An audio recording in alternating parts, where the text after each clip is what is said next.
Hi guys, I'm going to do a quick how-to video for you on how to teach your dog to come when called using the e-collar. I use the brand e-collar technologies. I really like it. I know there's another one that a lot of people talk about, but I've never used it before, and that's Dogtra. I'll show you the simplest way that I use it with this brand.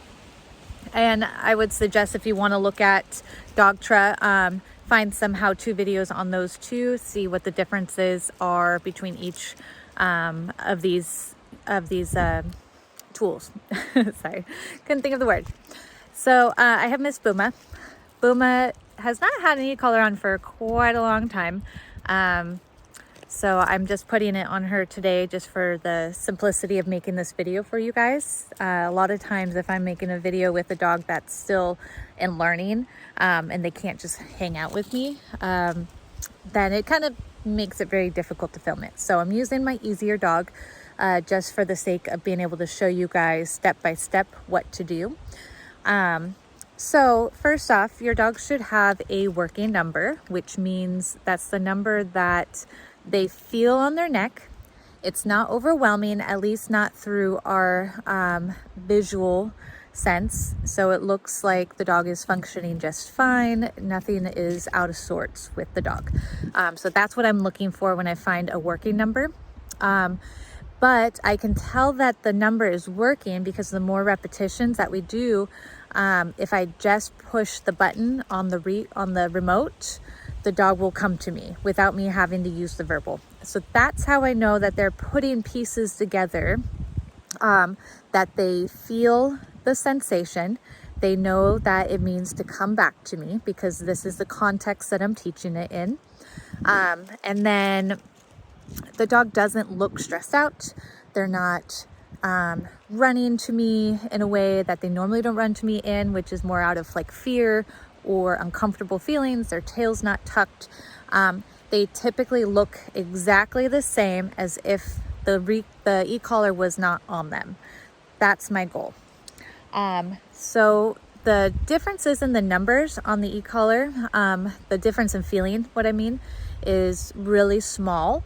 So going from a 2 to a 3, it's a very, very tiny change in that feeling.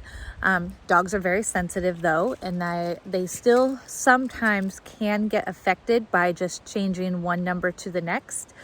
So that's something you have to read and go with the lower number. If you see, if you feel like they're not responding to, say, a 3, and then you go up to a 4 and that 4 shows too much stress, come back down to the 3.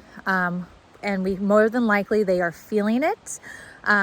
They just maybe don't understand it enough yet, and that's why they're not just automatically coming back whenever that feeling is on. So when I'm doing my remote, I prefer to use just the red button.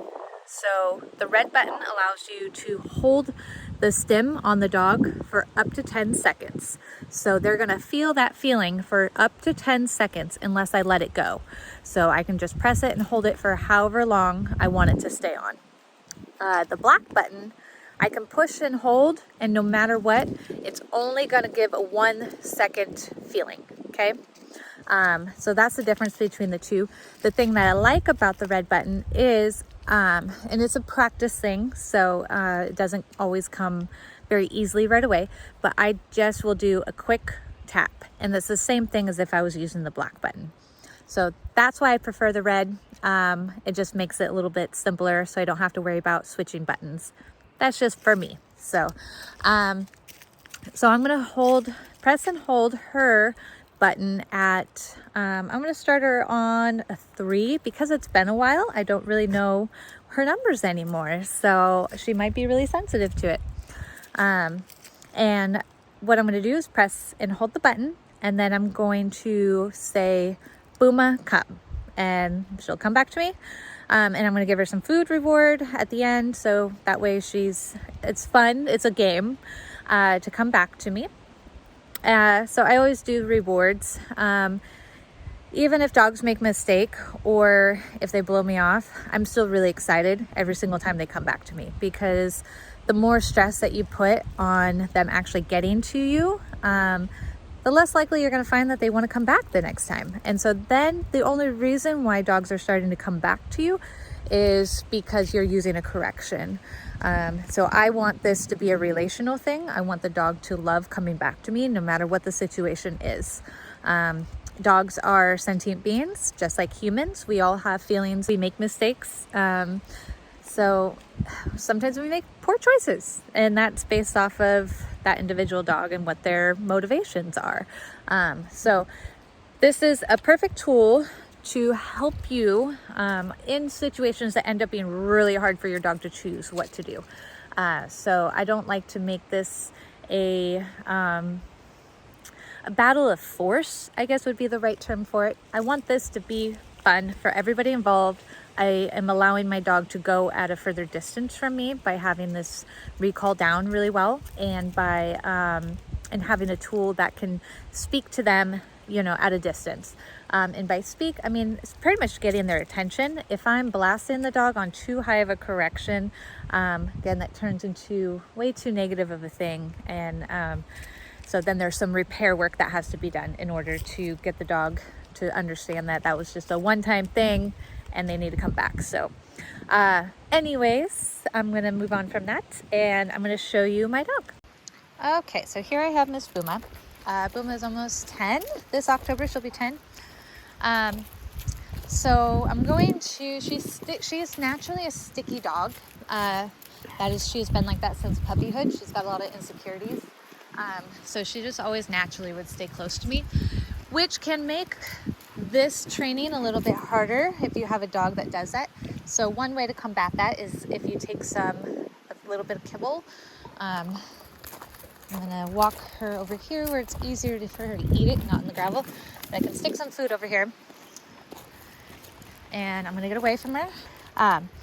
So anyways, I would typically give her a little bit more. I didn't bring enough food, but that's what I would do is put them away and then call them back from that. All right, let's try that again.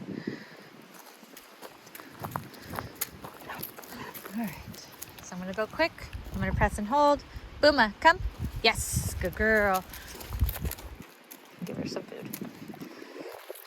So we can also just try to go out here and sniff as I'm talking to you guys. So what I did was I pressed and held that button, said Buma, come. As soon as I got that recognition to come back to me, I let the button go. So recognition to me is the dog whips their head around, is looking at me, and then they start that forward movement. So you can read your dog pretty well. Some dogs will kind of like, their head might be turned that way and maybe the body is coming this way. That's not a recall. That's not a dog that is committed to coming back to me. So I will usually reorient myself. So I might move this way and then call again. So you can kind of move behind the dog and try to do that. And it becomes very difficult to get rid of your dog sometimes. Like I said, she's naturally a sticky dog. But other dogs, after a couple repetitions of this, you'll find them wanting to stick to you. So then you have to up your challenge a little bit. So let's come on over here, Buma. Let's see if I can get her to go all the way up here. Different smells.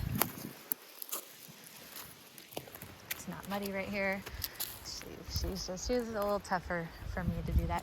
I'm gonna do it again. Buma, come. Yes, good girl. I like to mark with yes. Good girl. That's my marker for dogs to know that reward is coming. So that can also add some speed to your dog's recall. So if they're at more of a distance, you can get them running full tilt towards you if you have a really good marker word. Yes, yip, those are the two that I've heard. Okay is another one that some people do, but it doesn't quite have the same ring, just my opinion. So whatever term that you use as a reward marker where the dog always gets paid, starts to build excitement. So this is what it looks like for a dog that's already off leash. If you're working in your backyard, you can let them roam around and practice that way. But if you need to put a leash on them, then you would do that. I try to use the leash as minimal as possible. Instead, sit. I'm gonna set her up. Instead, good. No, sit. This one's gonna be tough. Good. Instead, if you sit behind, good girl, and you use a leash, then you start moving back and you're gonna draw them in. Good girl. Messing up your sit stays here.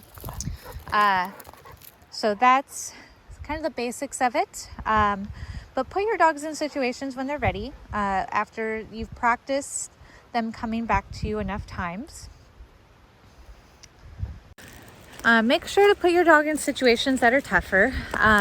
If you want your dog to have more distance from you, but they don't come back all the time, then there's a lot of really nice long leashes that you can purchase on Amazon. There's different lengths. I have a 30-foot one and a 15-foot one.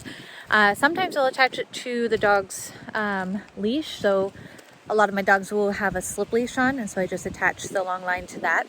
And that works out really well, and they can drag it around. Depending on the situation that you're in, I prefer, if it's going to be kind of a dirty situation, then I will do a biothane leash, which is a type of rubber material.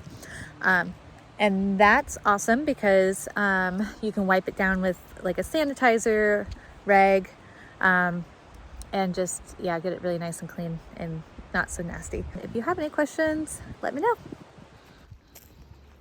Maple, come. Yes. She's looking. Oops.